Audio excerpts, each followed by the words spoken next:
Have you ever thought about putting up your own food, like canning and such? Well, a couple years ago, I got the bright idea to start doing that, and I'm going to walk you through that today. Hi, I'm Dr. Patty Barch. I'm a traditional naturopath, founder and owner of Naturally Unbridled Wellness and naturallyunbridled.com, where we focus on wellness solutions, not disease management. This is Down the Ridge with Dr. Patty, where I give you 7 to 10 minutes of holistic life and wellness information on my way to work.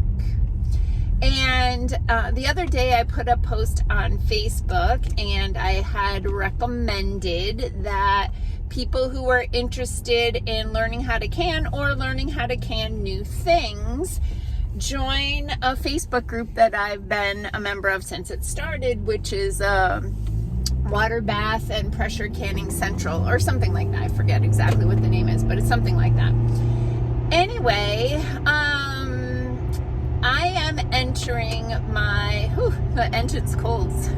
Come on, baby. My goodness, there it goes.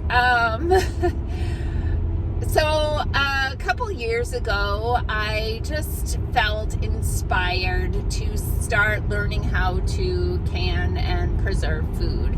I already had a dehydrator that my parents had given to me as a housewarming gift when we moved out here, and I used that a little bit to dehydrate some food, but I had never really gotten into canning, and like most people, I was kind of afraid of it.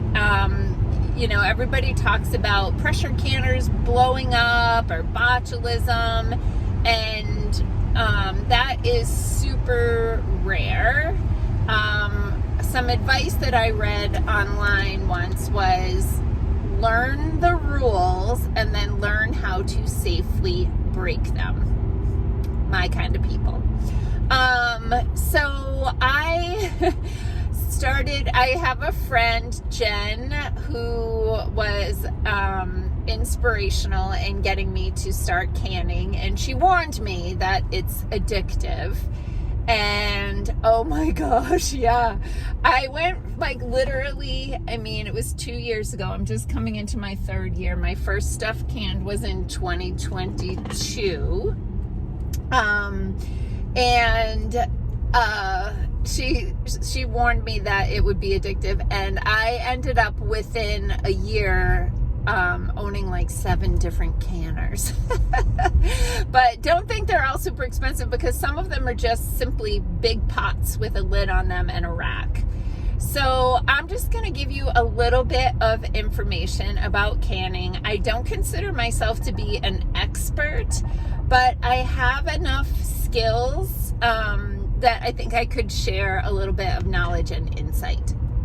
So there is a lot of free information available online about how to can, and I did not start with water bath canning, which is where most people start, with like water bath canning jellies and jams and things like that.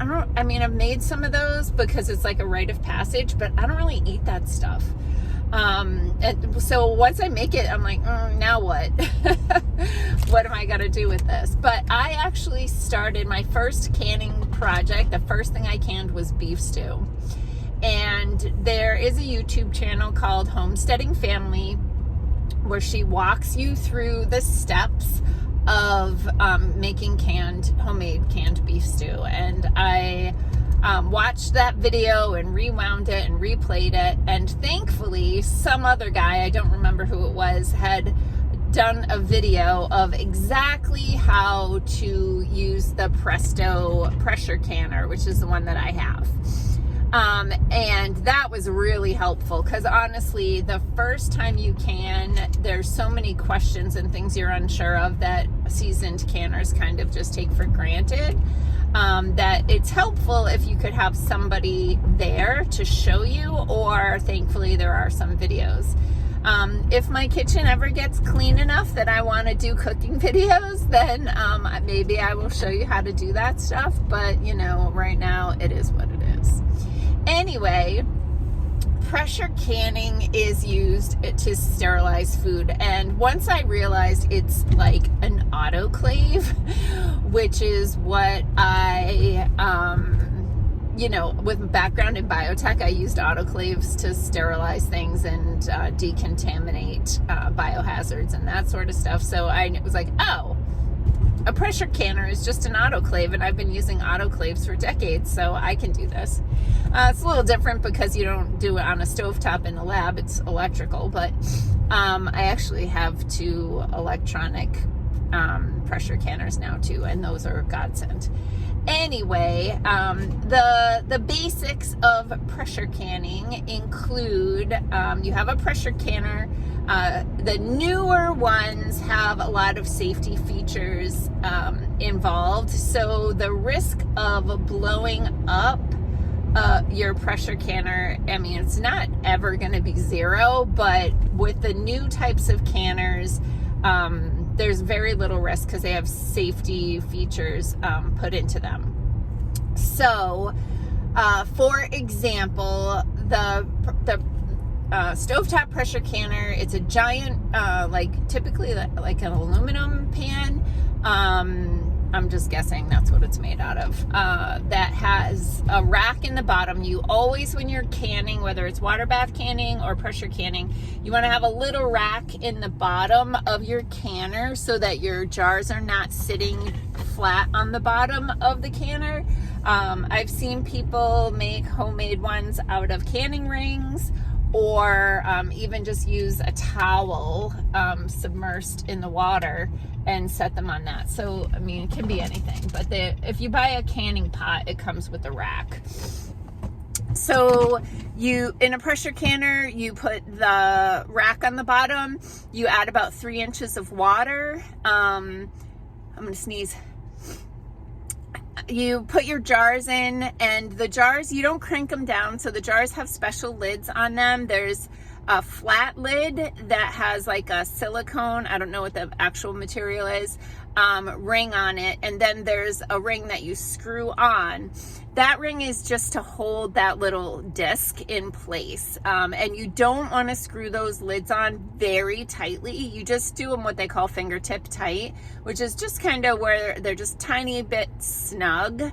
I probably under tighten my my lids, but whatever.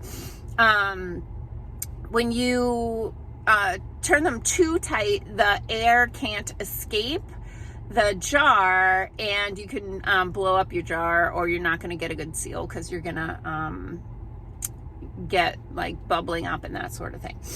And then you let the canner come up to pressure. There's a lot more than what I'm getting into here, because it's kind of too complicated for a short video. But you let your canner come up to pressure, and if you're canning meat, if you're doing the pint jars, you can it at pressure for 75 minutes, and if you're canning quart jars, you leave it at pressure for 90 minutes. Now, that's why I fell in love with my Nesco digital pressure canner. It's small. It only holds 4 quarts, 5 pints, or I think it's 7 half pints, maybe 8. I forget, but the Nesco desktop or countertop digital canner, once it comes to pressure, you let it vent for 10 minutes, you close the thing, and then it's on its own.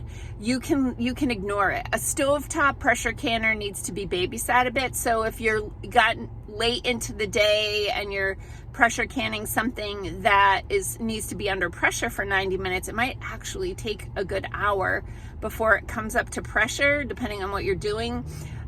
So you could be 2.5 hours of kind of watching that canner, and that can be a lot. So the Nesco, I think it's also called the Carry. Carry is the guy that invented it, and then Nesco private labeled it from them. But I recommend that, even if you just did that and you never bought a stovetop canner, you'd really be in good shape.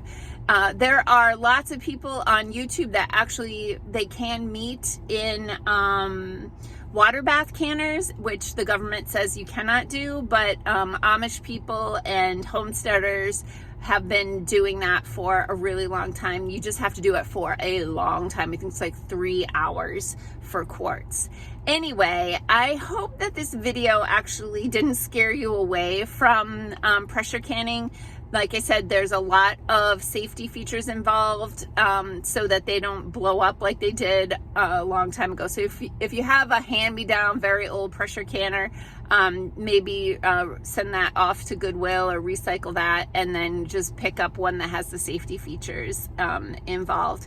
And then I'm hoping to give you more information about how to do that, but we are watching spring on the horizon here, and we are thinking about gardens and seeds and all of the bounty and abundance that comes with that. And man, canning can really help you to take full advantage of the farmers markets, the gardens, and the CSAs.